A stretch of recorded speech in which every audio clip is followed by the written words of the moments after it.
I'm just out here trying to enjoy a couple days off, my little mini vacation from Hurrdat Sports Live. A couple days, and I'm like, okay, not gonna have to worry about anything. It's a slow time in the sports calendar to really just have Wimbledon, which I'm pretty much the only one that cares about, and Big 12 Media Days. Probably not gonna have to worry about anything there. And then Scott Frost starts talking again. I told myself, Ravi, enjoy your little vacation. Don't worry about it. Don't say anything about it. We already talked about this 2 months ago, almost to the day, almost 2 months ago. We talked about this the last time Scott Frost started running his mouth. And you know what? I just can't let it go. I can't leave it there because this is an intersection of two of my least favorite qualities in any human being. Number one, there is a startling lack of self-awareness on Scott Frost's part. We're going to get to that in a second. But the other thing is just this total lack of a willingness to take accountability for anything at all.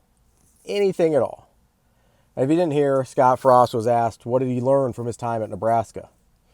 Not what would you do differently? Not, would you go back and change anything? Or whose fault was it? Or whatever. Or why did you not win more? Just what did you learn? Pretty innocuous question, right? Pretty benign. Nobody's trying to set a trap for you, bud. And his answer is don't take the wrong job. Don't take the wrong job. Okay. Well, let me try and figure this out here, okay? Because for the better part of 60 years, no one in Nebraska coaching football history has done worse than you. I know we all know the name Bill Jennings. You got to go back to the 60s, pre-Devaney era Nebraska, to find not just a coach that was just as bad, but to find a coach that finished their tenure at Nebraska below 500. The closest is Mike Riley at 500, 19-19. Everybody else, every single other head coach, for as much turmoil and strife and whatever Nebraska's been through, Devaney, Osborne, Solich, Callahan, Pelini, Riley, all finished at 500 or better. All of them. So you're telling me that over the last 60 years, whatever the Nebraska job is or isn't, for the last 60 years, everybody else has found a way. Everybody else has found a way to win at least as many games as they lost. Scott Frost would have had to win 15 consecutive games to get to 500.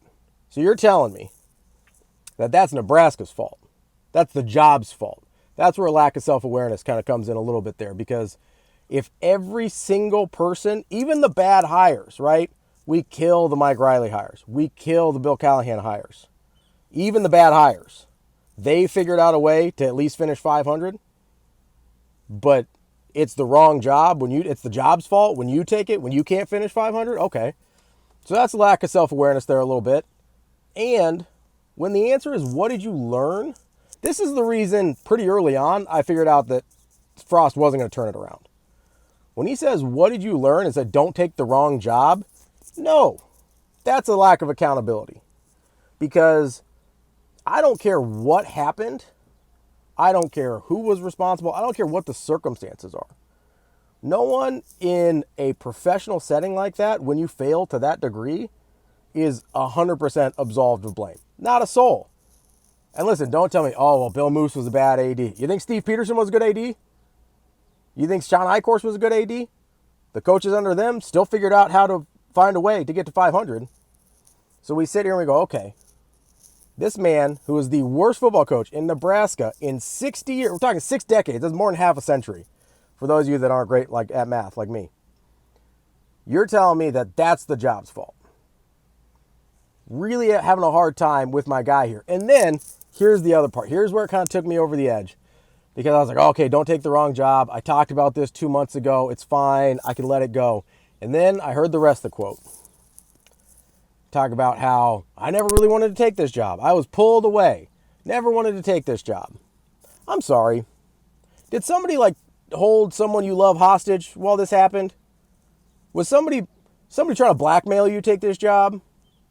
Or did you take this of your own free will and open bank account? Because it seems a lot like you took this job, you thought you could do this job, and it didn't work out, and now you're trying to backtrack and be like, oh, I never wanted this job. Just have a little bit of self-awareness. Take a little bit of accountability. Just a tiny bit. Because over and over and over, and honestly, I'm to the point now. I said before, like, oh man, I don't care if he does well. I don't care if I hope he, I'm not wishing him ill will. I hope he loses every game at this point. I do. I hope he loses every game. Because this man has the self-awareness level of Michael Scott from The Office. And I'm not talking like late series, like 7th season Michael Scott. I'm talking Diversity Day Michael Scott. I'm talking like Scott's Tots Michael Scott. That's the level of self-awareness that Scott Frost is exhibiting right now. And I'm just not dealing with it anymore. This man has one winning season on his record ever. He had the one great year at UCF. Goes 12-0. Other than that, he's got a 6-6, and then he's got his time at Nebraska. That's it. So you're telling me the guy with one winning season ever, not to blame, but the school, who every head coach for the last 60 years finished at least 500, that's the problem? Okay, Scott, good luck.